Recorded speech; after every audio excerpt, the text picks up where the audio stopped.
Well, throughout this race, race has been an issue in this race, but also the LGBT community would also like to have a voice in this election. So they have a question here: how can such a diverse community such as District 8 work to embrace all members of the community? So we're going to start with Ms. Lowry.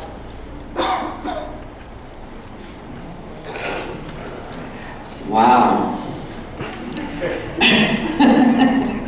Boy, these questions can get to you, you know what I'm saying? You won't know it until you're sitting up here. I don't know. My thing is, to me, it's so much better when we're working together. And we all on one accord. There's so much division right now, so much separation. My thing is trying to bring us together in a peaceful way, so we can see each other gifts that God has given us, and you can feel that you own the District 8 and you are going to have a voice, you know, and then all of that. That's the only way we're going to get it together, to me, would be to come together. It's simple as that, really. Thank you. Mr. Rodriguez. Well, I think that Ms. Lowry brings up a great point. I think, you know, I was born here as well. I lived down here on 48th Street all my life. I'm a first generation immigrant, but I'm not, although I'm categorized as the only Latino in this race, I don't categorize myself that way. I categorize myself as a person running for city council. I'm an American, and we're all Americans. And I don't see color. I see Americans, I see people, and I think that government needs to see people that way as well. And we all need to see each other that way. And we need to see what we have in common, one with the other, as opposed to what our differences are. And that's really the key. I mean, I don't go into a store and ask who owns the place. I just know that they offer me a service that I want, they have the products that I want, and I want to buy them. And I thank God that that person's there to do that for me. Otherwise, I'd have to go somewhere else, probably a lot further, a lot more expensive. And so this is the kind of thing where we got to look at how we go about it and really look at ourselves as Americans. Thank you. So the mayor, our current mayor, when he was a candidate, Greg Stanton, asked me to serve on his staff. And so I took a leave as staff attorney down at the Capitol and worked our neighborhoods down here. I took him to Higher Heights off of Wood and 16th. I took him around to our neighborhoods and to see all of our needs. And that experience, from that, in his election, he asked me to do something that I was proud to do. And that was to revise and update the anti-discrimination protections here in Phoenix. So the first thing that he had asked me to do as the mayor of Phoenix was to revise these protections. Extended protections along with race and gender and national orientation. It extended it to LGBT residents as well, and to the disabled. That's great for business. And God knows every single one of us in this room can attest to being discriminated against, for whatever reason. But when you put that discrimination aside, it's good, because the cohesion that will follow, is good. Information age jobs come to cities where everybody's accepted. The Googles and Apples come when they know their workers are protected. Thank you. I believe that every human being, regardless of race, creed, color, gender, sexual orientation, is made in the image of God. And that makes every human being members of the LGBT community, my brothers and my sisters. I spoke to leaders of the LGBT community back in February who had mislabeled me as anti-gay and attacked me publicly in the newspaper, and I called for a meeting with them. And they asked me, would I fight against discrimination? They asked me, did I know there's discrimination against the LGBT community in housing, employment, equal access?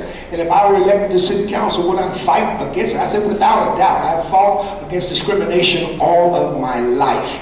And I will continue to do that regardless of one's sexual orientation. That's the way I've been brought up. That's the way my faith teaches me, that every human being has innate value and should be respected. And so I would do that and support fighting discrimination against the LGBT community. Thank you. Well, one final question, and it seems like this resonates with a lot of voters. A lot of voters want to know who's actually lived in the district, who actually knows the district. So this next question is, how long have you lived in this this district, and what do you propose doing to bring South Phoenix up to the same level of services as North Phoenix and other areas of the valley? And we're going to start with, I think we have Pastor Stewart next. I've lived in District 8 for going on 6 years. I've served in District 8 for 36 years. Have begun my 37th year as pastor of First Institution Baptist Church. I love District 8, Councilman Johnson, but I see so much potential. I see the diversity here and the commonality amidst our diversity, that District 8 can become the role model of the entire city, of the other 7 districts with our diversity culturally, geographically, racially, economically, educationally. And so I, as your city councilman, I want to see this district with all of its resources and the areas where it has been ignored. And that's a word I hear a lot all over the district. We're tired of being ignored. But I see this district becoming a role model with its diversity amidst community, showing the city and even the state and world that you can work together in light of your differences as if you have a common goal. So I really see a great future for District 8. Ms. Lowry? Well, I've lived in District 8 about 55 years, and I know a whole lot about District 8. Some I'm going to tell and some I won't tell.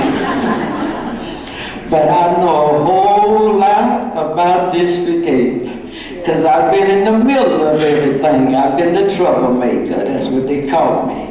But the thing about it, the reason I've been a troublemaker is because I was not going to let them exclude me from everything. You know what I'm saying? I feel I'm just as good as anybody else. I might not have all the smarts you got, but if you give me a fair chance, I can learn. And I think that's what we need to do with people. People are ready to be involved in their districts. Right, Mr. Rodriguez. Well, I was born and raised in this district as it is District 8 right now. Lived on 16th Street in Buckeye, over by the little lowly church that sits there now. My family moved out of there when it was eminent domain for the extension of the airport that never happened. Moved down here to 48th Street in Southern. My mother still lives there. I joined the Army. I was in the Army for 25 years, so obviously I didn't live, but I always came back home here. So Christmases and whenever I had leave, this was my home. It never stopped being my home. I now live on 27th Avenue in Southern. Interestingly enough, on the same street, just 9 miles away.